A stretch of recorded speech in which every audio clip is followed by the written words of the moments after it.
Very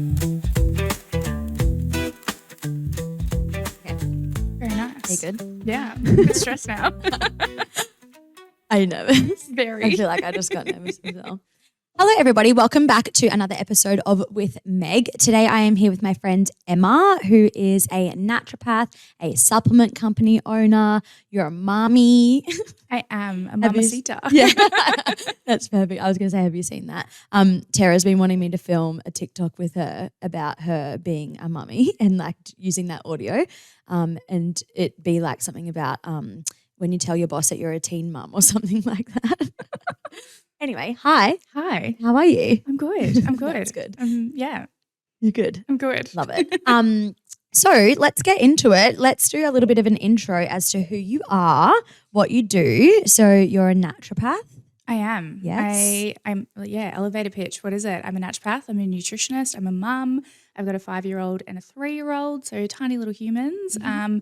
I'm a uni lecturer, and then I also, in my very spare time, own a supplement company, which just turned 1, which is super exciting. Amazing. Happy birthday, You Health Co. Thank you. For everyone that follows me on Instagram, this is Emma who owns You Health Co, the Rise and Shine and the Rest and Recover powder that I've been using. Rest and sleep. Rest and although sleep. it is for recovery, yes. There you go. Were you going to call it something? Yeah, that was our original name. It was Rest and Recover, and Yeah. then TGA said no. Oh, I think I put Rest and Recover on my Instagram story the other day. No, because you only talked about the morning one. No, when I said my sleep's been really good. Yeah, right. Yeah. Oh, I didn't even notice. You thought you were replied just- saying thank you. Actually, there's a girl that replied to my story about that and said, hey, is there any chance that you're neurodivergent? And I was like, well, not like. You're like, no, I'm I'm just busy. And diagnosed. sometimes I don't sleep. And they said that like sometimes the weightedness helps with that, and also the lack of being able to sleep for so long. Like, because it's literally been, I was telling Aaron, it's literally been since like early high school days that I've not been a good sleeper. Like when I would sleep over at like Erin's house and stuff, I would wake up so early and wait on the lounge for everyone to wake up. Kind of Poor thing. little Meg. Yeah. So I've never been a good sleeper. But anyway, question, your business name, Emma Yes. Grace Naturopathy. Mm-hmm. Yes. Okay. Yeah. I can never pronounce that word properly. Yeah, naturopathy, I also avoid it just because it doesn't really come up in conversation, does it? Like, just say naturopath. It's much easier. Yeah, So fair. I just like lean heavy on that one and then throw the other in for fun Yes. sometimes. And so how long have you been a naturopath for? I think it's 7 or 8 years now. I need Wow. to do the proper maths. I actually can't remember at this point in time, but I've worked in the natural health industry since I was about 18. Wow. I started my first nutrition degree when I was 17, Yeah. fresh out of high school, and then wow. quickly pivoted to naturopathy instead. Yeah. And then I went back and did my postgrad at the same original uni in nutrition. So I don't know whether it meant I was supposed to just do that to begin with, but I love everything I've learned along the way. How long were you at uni for? It would have been 5 years total. No, Yeah, wow. 6. Oh, 6 with wow. my postgrad. So I did my postgrad when Boston, my son, was born. So he was a newborn, and I'm like heavily doing all my assignments at midnight. Oh, wow. When he was a little baby for the postgrad. Yeah. That's crazy. And what was your first job in the industry?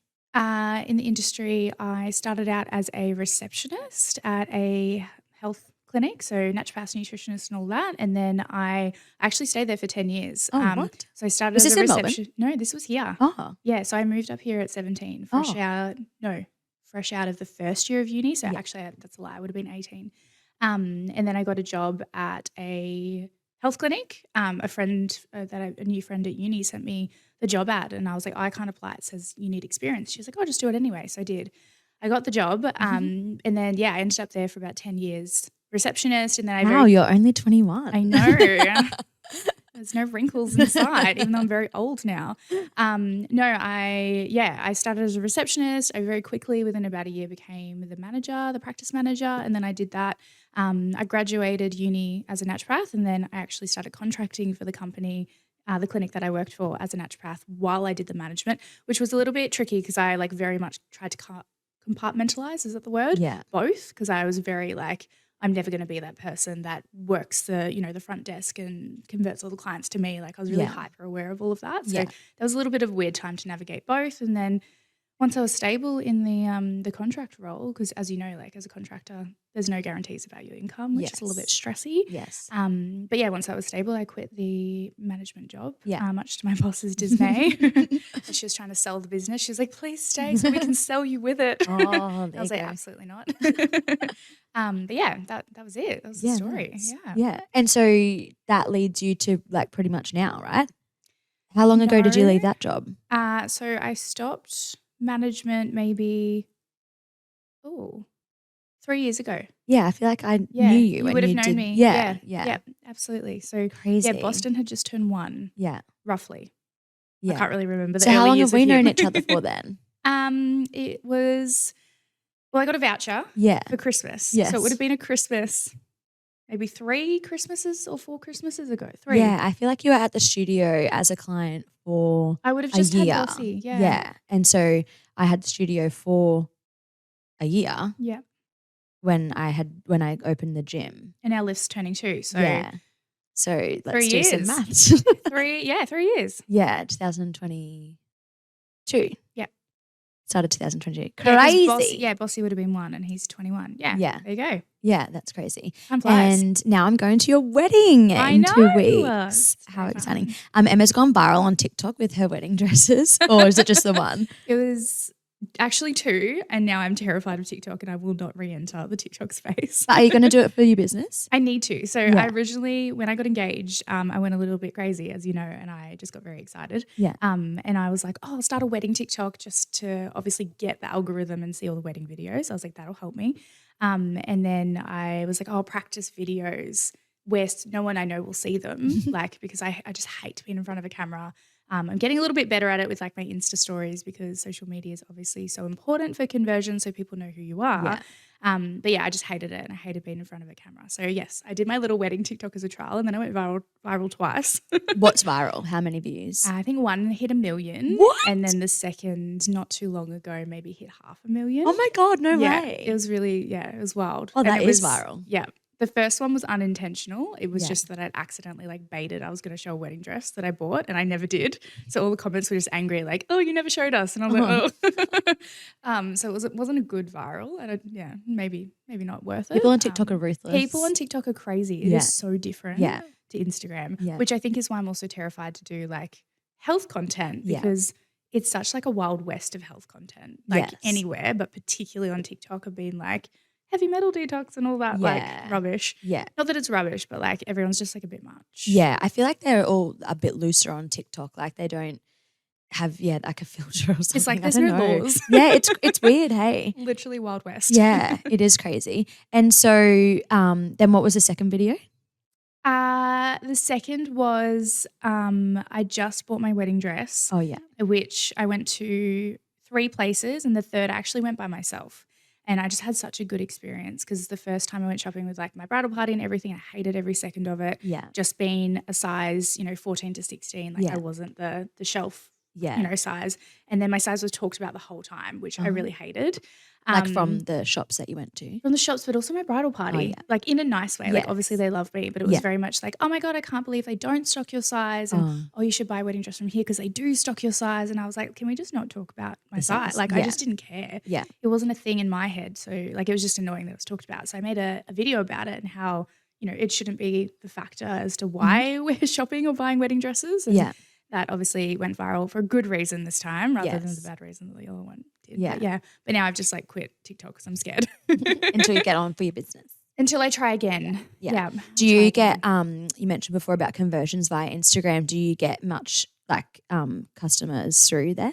Not fresh ones. So I guess to explain that, so naturally like social media is so important now as like a converter. Yeah. But I don't think, and I don't know it, I don't pay enough attention, quite frankly, to be able to track it properly. But for me, I think it's just like the final conversion. Okay. So I haven't created them as a lead. Yeah. My business, my online business mainly runs off word of mouth. Yeah. But that word of mouth is obviously like my friends told them and then they've followed me and then they've like watched a story or something and realized I'm not an idiot, but I'm also not like a crazy hippie, like, You must cut out every food you've ever loved and have no joy in your life. So it's kind of, it's the converter, but it's not the lead generator, if that makes sense. Yeah. I feel like that's one thing that I've loved about working with you, like on a personal level as well, is that you don't like jam everything down my throat. And even like this week I was asking you about sleep things and you like just sent something from Chemist Warehouse. Like it's not like you have to get these like all natural herbal products from this like health food, like all of that kind of stuff. Like obviously there's a place for that. But you don't like jam it down my throat. And that's like Liana, who does our facials. She isn't salesy at all either. And I love that about her. And I always mention that when I talk about her to other people as well, is that like she will tell you the products that she's using and what the benefits are and all of that, but she's not going to say stop using CeraVe or whatever it is. Like she's saying, if that works for you right now, that's fine, kind of thing. Exactly. And I actually recommend Liana now as well because I love that about her. And I say to clients, like, if we're working on the internals, I want you to do the externals. Like you don't have to go every week for a facial. And she's so good with that. She's like, what is it, 80 or 90% of it is the stuff you do at home and this is just the extra. And I just love that about her. I guess, I'm quite similar. Like people will say, oh, I've got this, this and this that I bought before I met you. And I'm like, great, use it up. Use it at, the right dose. I might change things up a little bit. I'm pretty sure Elevate's the only thing I'll say, hey, can we just like put it in the bin, even though really? I know it was expensive. But most things, like granted, it's an okay formula. Like I'm not gonna make people waste their money and put things in the bin. Because I think that is one thing about the industry. It's quite interesting that people are very like protective of their Pracker and Lee brands. I've put in a lot of effort to like, I know where most of our stuff comes from and who makes it and who manufactures it. I found out a lot about that when I was obviously going through the manufacturing process myself. So while I love our Pracky brands and the ones that are harder to access as just like a regular person, I also know there's some really good ones at the Chemist Warehouse that you can just go and grab. That's the thing that I like as well, is that it's like, well, the whole Sambucol thing was when I was getting sick and you're like, go and get this right now. And it works. And I literally swear by it. Absolutely. And it's accessible because, and like I'll see clients and they'll be like, oh my God, I've got a cold. Like this is happening. I'm like, yes, in an ideal world, I'll make you up a herbal. You'll start on that and you'll get the good stuff, but you're going to have to wait 4 days for postage. I mean, that's a con of me working online at this point, is I can't do that acute care. But it does mean that I'm okay to be like, hey, am I going to earn a profit? Absolutely not. Do I want to help you? Yes, I do. Like, of course. Run to the chemist, get this, hammer it in. And feel better. And that experience of that, you not jamming it down their throat kind of thing, for me personally, made me come back, because I didn't feel like I was going to be pressured to get all of this stuff from you the next time. And so that's like that life cycle of the client as well. Why do you recommend people would get rid of Elevate? It's expensive, one. Oh, okay. But that is not the point. The point is it's really poorly formulated for what it is. And they've used some really interesting forms of some of the nutrients, because the thing with products and supplements is like everything on a label, like what's a really good example? I was talking to someone this morning about it. They'd bought a magnesium from the chemist, which I don't discriminate. Love a good chemist product, especially Chemist Warehouse because they're so cheap. But it was a combo of like 4 different types of magnesium, and most of the magnesiums in there was like the equivalent of 10 milligrams. And then there was 120 milligrams of magnesium oxide.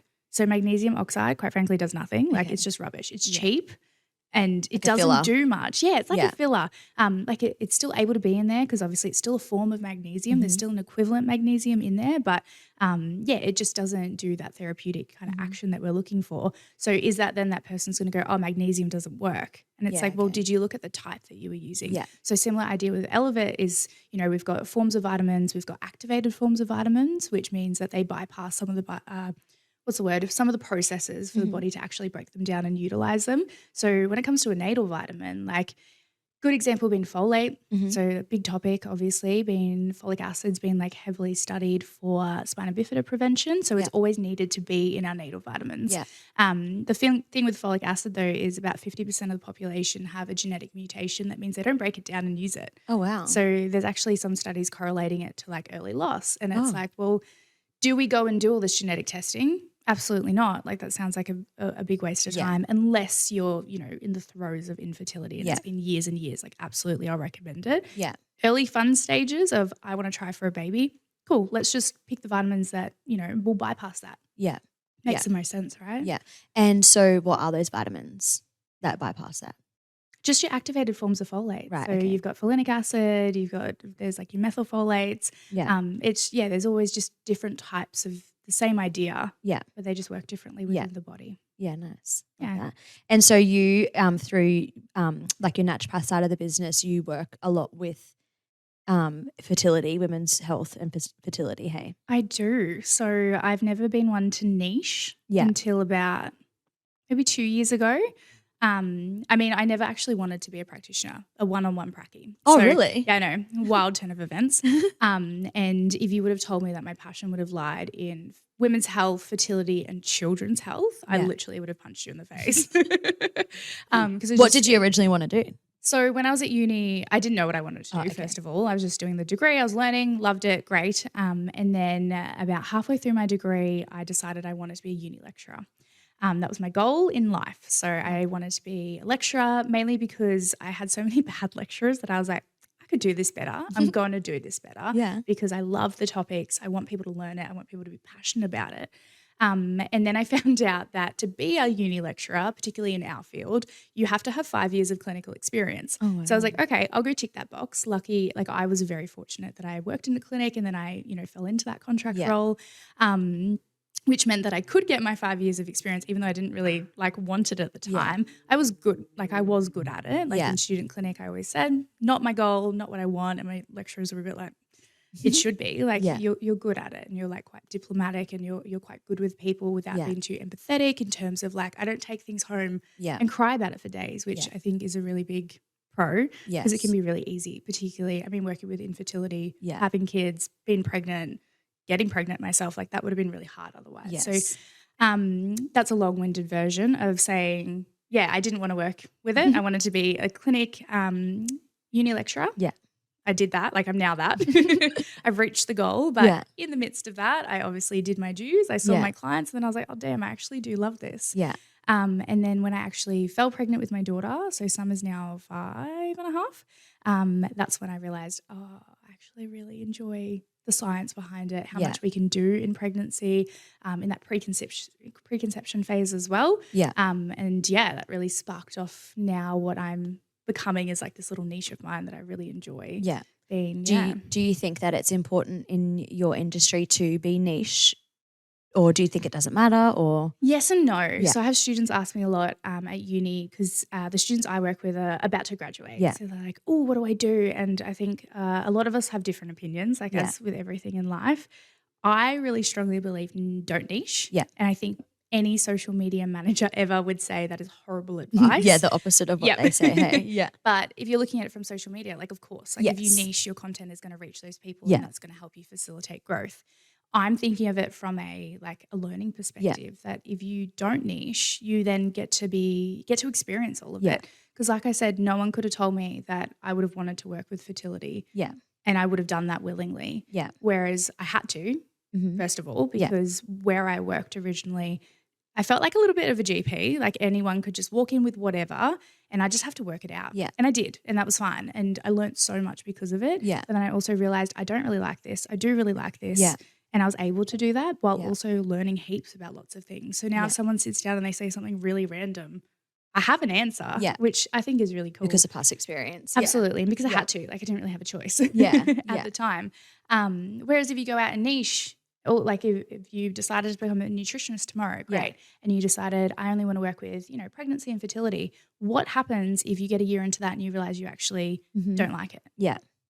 Do you then, and I think one con as an adult is a lot of people do these things and then they go, oh, I actually don't feel like I can now pivot because I'm too old. Yeah, 100%. I'm too far into it. I put too much money into my social media. Yeah. I put too much money into my marketing agency. I don't actually have the ability to pivot now. Yeah. But now I'm stuck. Yeah, 100%. I feel like that, maybe not in your industry, but more in the social media, online coach type industry, a lot of people do niche so much based on, I guess, trends or what's popular at the time kind of thing, becoming a business coach for example, online PTs only kind of thing. What happens when that phases out in a couple of years, because it will, because everything always goes in a cycle, then they've put all of their eggs in that basket kind of thing.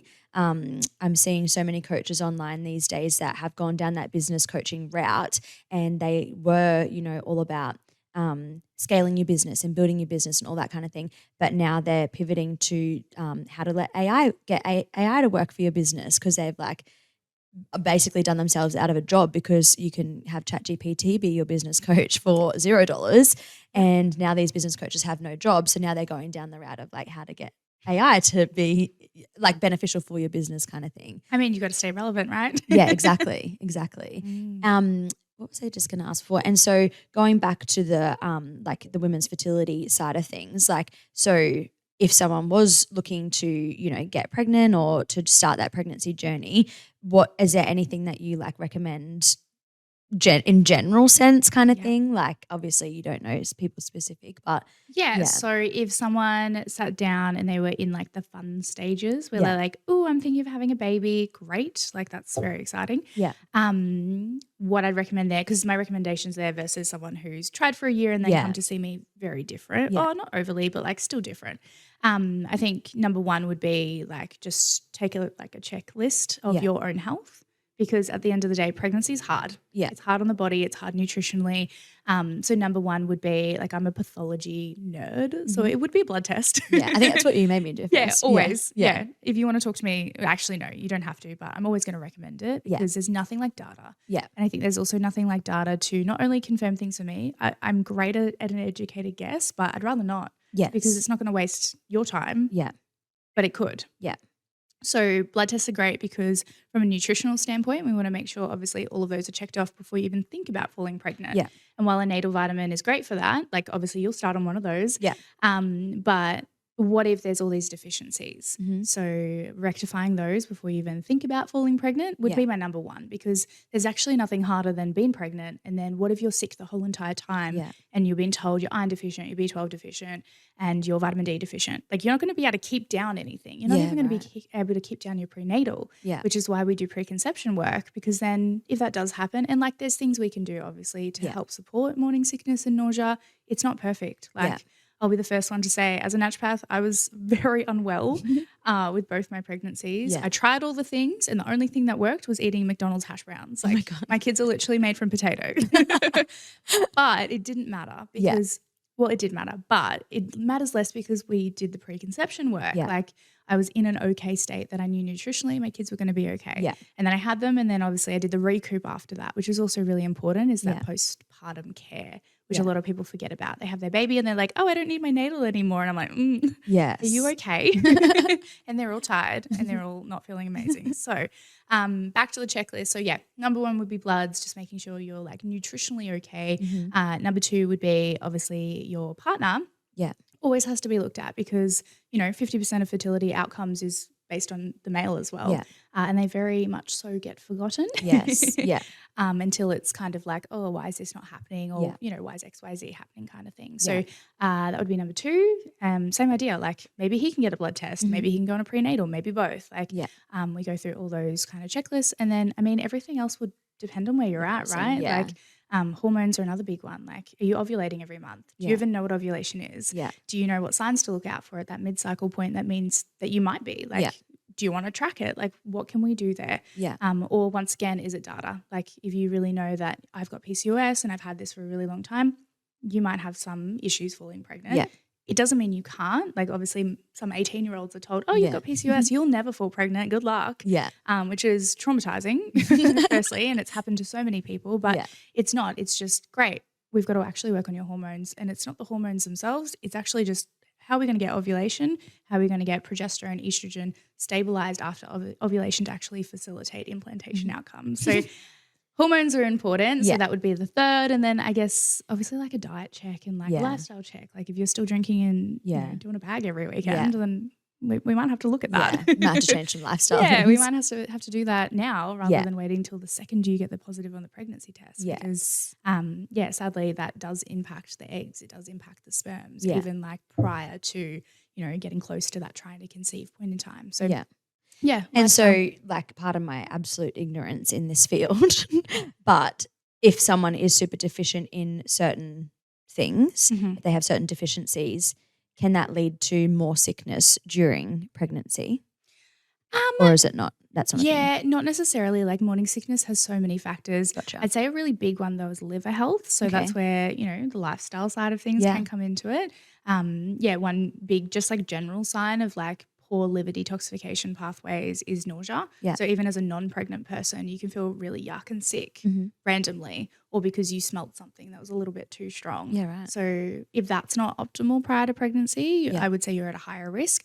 But then also like I went down a rabbit hole not too long ago, and there's studies on, like obviously there's HG, which is your really severe form of morning sickness. There's studies on certain gut bacteria. There's studies on vitamin D deficiency. Like you can go down so many different pathways, and there's so many options and variables. I think it's very much like I've got to look at the person and figure out what makes sense here, and what can we work on. But once again, if we're in the preconception phase, we can try and mitigate some of those things. Yeah. I've got a lot of clients who have had HG and they're like, cool, I want to do everything I can to prevent it. Yeah. I'm never going to sit there and say, 100% I've got you. Yeah. Just morning sickness and HG being what it is, and there's no clear cut X equals Y kind of idea. But yeah, like there's always something. There's always some research on something as well, which I think is always important to note. Yeah, and always something that you can do to kind of get your body in a more optimal like position too. Absolutely. Yeah. I mean, I couldn't tell you the last time I looked at a blood test and didn't go, everything's perfect, there's nothing to change. Have you ever? The closest was actually the other month, my partner, Jordan. I made him go and get one because he was like, I don't need one, I'm perfect. And I was like, no, you're not. Like nobody has, like I haven't looked at good bloods. Well, they're good, but you know what I mean. Not perfect. 10 out of 10. His were pretty close. Oh, really? I was so mad. I was like, how dare you? But do you make him take anything? Absolutely. Yeah, there you go. That's for you to say. He can thank you for that. Yeah, he won't, but that's fine.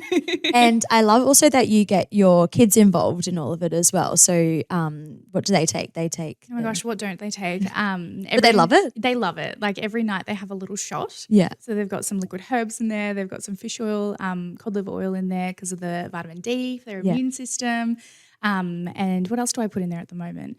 I went through a little phase of melatonin for summer just because poor little darling can't wind her little brain down. So I was trying to help her there. Yeah. Nobody be alarmed. Melatonin is actually not bad for you. And they also take something else during the morning. Oh, I give them these little chewables. They've got saffron and B6 and magnesium in them just to help their brains be a little bit calmer. More calm. Yeah. Nice. Yeah, my kids are much like their parents, not calm. You guys are calm. I feel like you're calm. I feel like, well, coming from me, it's probably like, we're calm. Literally Everyone's the brain never stops, does it? Yeah, I know. The joys of running a business, huh? What do you think is like your favorite thing about running businesses?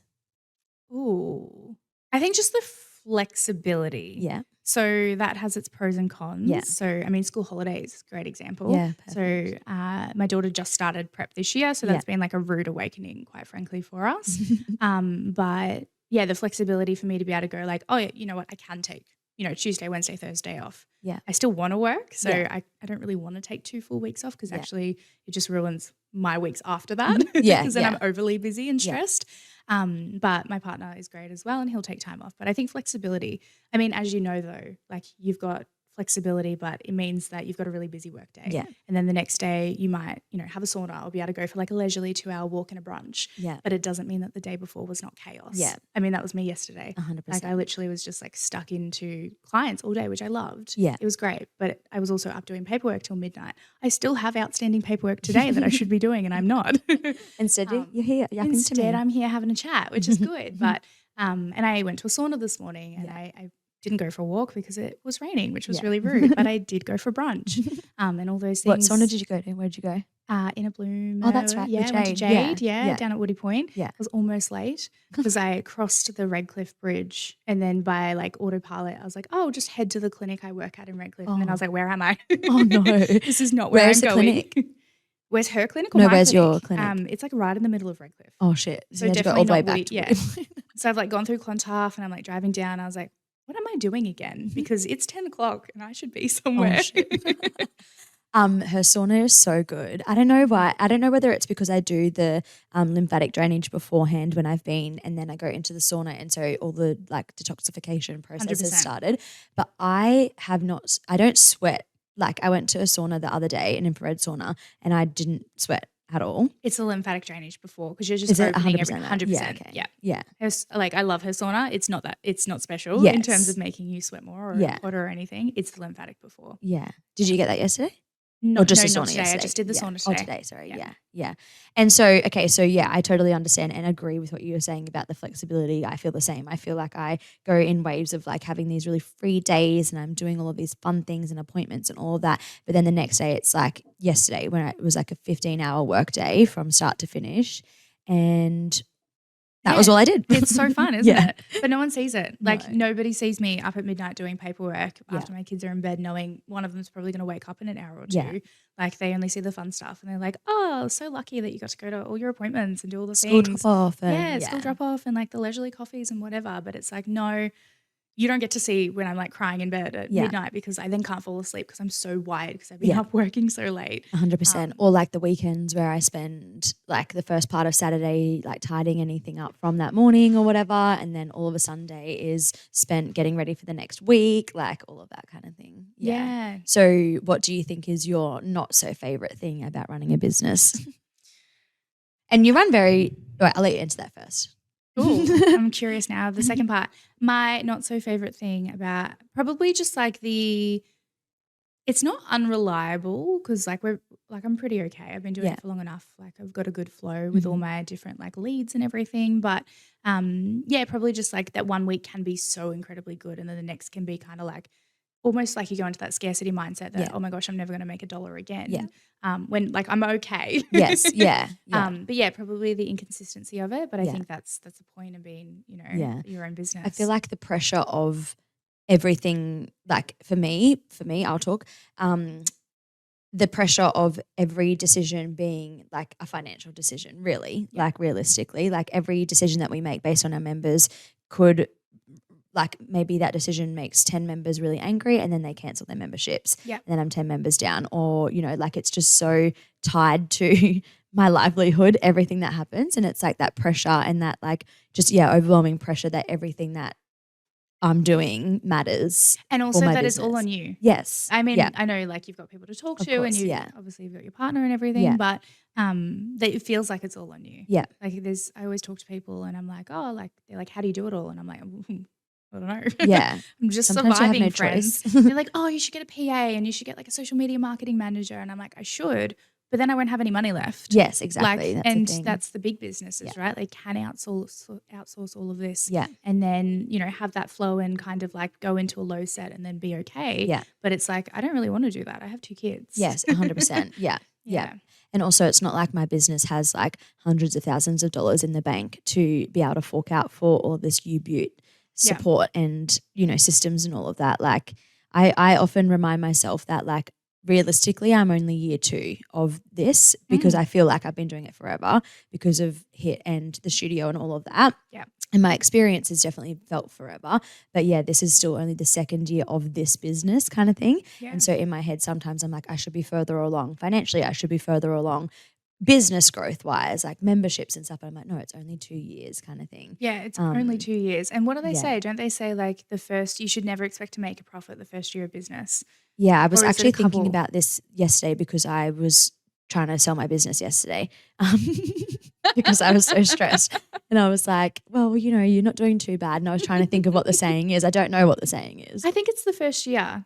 Or is it 5 years? I actually don't know. Or is it The first 3 years. First 3 years, there we go. At Is least what? someone knew that you're not supposed to make a profit. It's all supposed to be reinvested, Oh, back there you into go. the business. Yeah. Because I also was having I can't sell my businesses because most of it is me, which is a con that I'm going to work on one day. But I was having a mental breakdown last night to Jordan, and I was like, I've just lost $50,000, blah, blah, blah.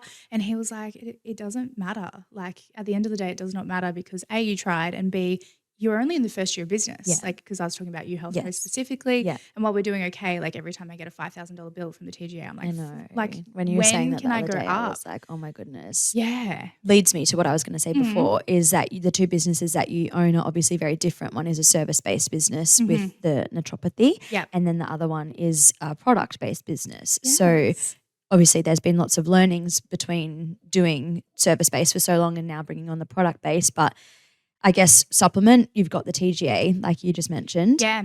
Yeah. A huge part of it. I have always thought I knew. I've always been good with products. I've always Okay. known a lot about them. I've known a lot about the legalities Yeah. behind them. Yeah, there's always all these little things to know about, labeling laws and everything. I thought I was pretty good at that, which is why I went into this pretty confidently. Little did I know. What, there's laws around labeling? Well, Like, that's what the TGA is, oh, right? Like okay. it's the governing body Oh, for like okay. labeling laws. I So thought TGA was more about the ingredients. yeah, but it's how you label them and how you market them. Right. Okay. So if you've got, like, you walk into a chemist, going back to the chemist piece, Yeah. you'll have products on that shelf that you'll pick up and it'll have what looks like a food label on it. Like it'll have Yes. energy, it'll have protein, fats, and you're like, this is magnesium. Why? Yeah. Because they're not TGA listed. Okay. So they're not governed. Oh. Whereas you've got your TGA listed ones, which means that you've got therapeutic doses. So Yeah. generally speaking, there's higher doses or there's more specific products in there. Because in theory, a food labeled product should be food. Like it should Gotcha. be things that you can find in food. Yeah. So you can find all these nutrients in food. Yeah. The dosages, like, I mean, it gets a bit grey there, right? Whereas the TGA, you've got to go through an extensive process. I think I've got like a 98-page Wow. of evidence for both of my products. And which, did you have to put that together, or did it a third I party? started putting that together. Yeah. And then I cried. And then I cried some more. And then I was like, surely there's a business that does this. Yeah, I'm going to and there was. outsource. There was, but you know what? It was so expensive. Yeah, I can imagine. It cost more than our like initial 1,000 units cost. Wow. Yeah. But it's also something that you can't get wrong. No. So you kind exactly. of like, I have no that was choice. it. And that's why we did it. Because Yeah. I was like, yes, we could. And also we could have done food labeled supplements and then it would have been like a little bit, grey. Yeah, so I was But just I didn't thinking want like to do that. of like protein powders and stuff like that. I'm thinking Well, they they're have food. Oh yeah, true. The They are protein. food. What about like that's probably a bad example. Creatine Yeah. powders So that might have it on there. yeah, creatine will be food Yeah. products. Yeah. You can even get some, like, mushrooms are all the rage at the moment Yeah. just because they're incredible, obviously, and Yeah. there's so much research on them, but because they're food, they'll be food labels. Yeah, right. So there's less of so there's this thing when it comes to listed products that, well, firstly, you've got to have all the evidence. So anything that a TGA listed product has like claims about, like for example, our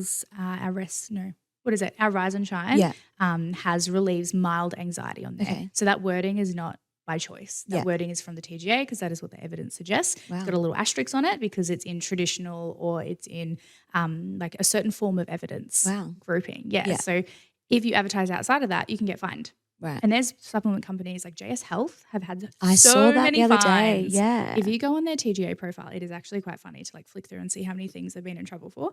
Not that I do that for fun. But I did that once and I was like, I just don't want to be there because like it's just the fines. Like why would you? And I mean, I know advertising. Yeah. So maybe their profits outweigh the fines. I don't know. Do you know if so for example, I bought shampoo and conditioner off an online brand the other day on Instagram, and it's for like hair regrowth because I'm losing mine.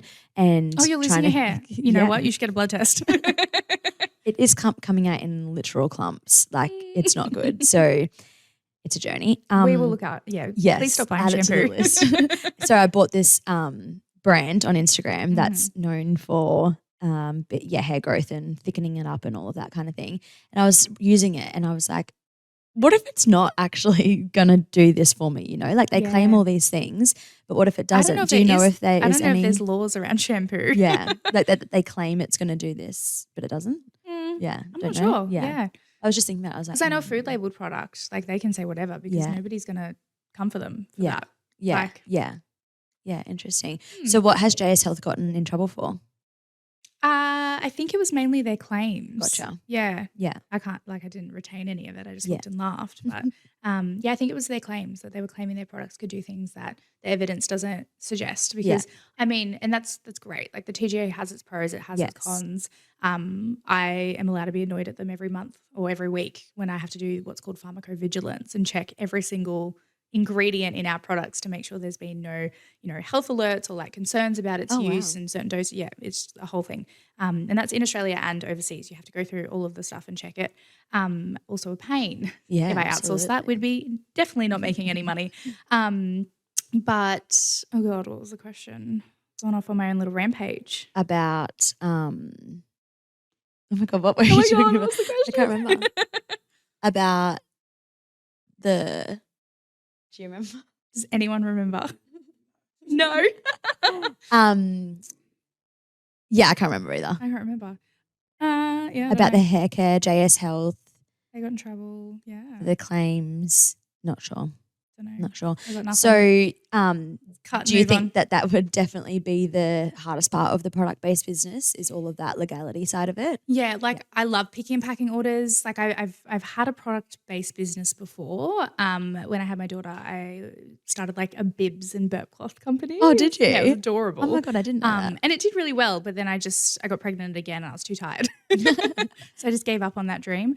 Yeah, it was adorable. It's called Summer and Wild. Oh, Yeah, so if you ever need anything, I actually can sew. Oh, can you actually? Yeah, Oh I my was God. making it all. I didn't even outsource to China. Would have been a smarter decision. But That's anyway. before AliExpress was a thing. No, it wasn't. Oh. No, same time. Yeah, I was just making it all. Yeah, it did well. People love handmade stuff. Yeah. Anyway, that's beside the point. I think having a product-based business in the supplement industry, I highly underestimated. So the product-based business itself, no, like advertising is easier for a product-based business compared to service-based. I feel anyway, particularly when it comes to like meta ads and things like that. Yeah. Whereas, yeah, I think for me it was more I just underestimated all the other bits that came along with it. Yeah. Yeah. And so also I know that a lot of girls that are going to be listening to this are their own business owner themselves. And so I wanted to kind of open the conversation up around that. I know that we've spoken about, you know, the perks and whatever of owning our own businesses. But what do you think would be the most challenging thing, like doing it solo, because we don't have the luxury of having someone in every department in our businesses? So what do you think is like the hardest part, or what's something that like is constantly challenging you that you wish you could bounce something off them? Or I think when, like, if I break it down to, I guess, my original business, which is me, like the service-based industry, I never became a naturopath or a nutritionist thinking I'm the marketing department, I'm the graphic designer, I'm doing all of these things. And while I enjoy some of the, like, I love building a good website, like that did you brings do me your joy. website? Absolutely, I Yeah, did all it's of so my good. websites. I even Yeah. did my partner's website. Nice. He had a call with a Google dude the other day, and they were like, "Oh my God, your website's amazing!" And he was like, "Oh, my girlfriend What just platform built is it? Shopify." Oh, nice. Yeah. Yeah. So, and I actually had to move over from Wix because my partner was like, "No, you must be on Shopify for our product-based business." Anyway, but yeah, I never signed up to any of this thinking that I would have to do it all. Yeah. And also I think that becomes really hard when you have to remain creative. Yes. So I think that's where I really struggle is like, I'm good at the doing. I'm not good at the selling. Yeah. Like I really struggle with being like, yes, this is the best thing. Yeah. Like you have to do this. Like I'm not a pushy person. I'm not a salesperson either. Yeah. But at the end of the day, that my job is sales. Yeah. Like I'm selling someone products to fix what I know they need, but it's still sales, which can feel a bit yuck when you say it that way. Yeah. Like no one sees a practitioner thinking, oh, that's a sales job. Yes. They're going to push this on me, which Yeah. I think I'm hyper aware of because it doesn't feel great. Yeah. But then I also know that this will do this for you. Yes. So it's kind of like, weighing that up and then also looking at all the other things that I have to do behind the scenes, which it all falls down. Like I don't do it all because I just get so overwhelmed. Yes, So that would be the con. Yeah. Of being like, I mean, you feel the same, right? Yes, absolutely. I was talking to someone the other day and I said like, I'm at the point where I just don't think I'm ever going to see the end of my to-do list. Like if you look at my to-do list, it's like just obviously everything's on there, but even down the bottom, I've got it categorized in like importance, and like the low importance ones are actually things that I should be doing in my business to grow my business. Like one of them that I looked at today and I was like, I actually need to mark some time out next week and start doing this is like our customer journey. And so I want to see, like I want to map out where our customers are coming from, what their journey looks like through their free week into becoming a member, the touch points after they become a member, because we don't want them to just become a member and then not hear from us. Like we're going to be doing like, you know, do you use Klaviyo for that? I don't know what that is. Okay. We'll talk about that later. I don't use anything yet. I don't have anything. Okay. So, and then we have our welcome emails that they get when they get their free week pass. We also have their welcome email that they get when they become an actual member. And like I noticed yesterday, and this is the reason I was looking at it today, is because yesterday I noticed that the welcome email is like out of date, doesn't have Tara's name on it, like all of these like things that you just drop because you're focusing on everything else kind of thing. Yeah. And I also feel like for me, in my business is because it is so, you know, community driven and everything is about the members, it's important for us to be doing things like our second birthday event, like extra like days in the HQ games and all of that kind of thing. Like, so then to have those extra things coming up, but also trying to run the business and keep that afloat and all of that, like it just becomes a lot. And so, yeah, there is often things that just get left to the wayside that are actually genuinely important, but it's like, you've got to when am I going to do it? Yeah. Like, how do you even do that, right? Yeah. I don't use Notion yet because I'm stuck in my ways. My note stocks, if my list gets too long, I'll just make a new one because then I'll do the important things. And like, when do you get to the other note? Like, I end up just deleting them because I'm like, oh, like, I know. I'm never going to get to some of that because it's the client-facing stuff that's the most important. Yeah. Like, it's the things that people see and that you're going to talk to, like at the gym. Yeah. Like, it's the events that are coming up. Of course you have to do those. Yes. All the underlying stuff, which is the growth normally, is the stuff that gets put to the side. Yes, absolutely. Absolutely. Cool. Well, thanks so much for coming on. Do you have anything else that you would like to talk about? Absolutely not. I could talk for days. I know. How long have we gone I could for? literally talk underwater. Oh, good. Oh, nice. My goodness. I love it. Standard. Well, Instagram is Emma Grace Naturopathy. Yep. emmagrace.naturopathy is Instagram. Yep. I don't use Facebook, so don't look that up. And then we've got You Health Co. is our other platform. Is that just You Health Co on Instagram? Yeah. Is there an underscore in there? No. Now we've got the whole name. Good one. I know. Good one. Stunning. Well, thanks so much for joining. Anytime. And we'll see you later. Bye. Thanks for listening. Bye. Bye.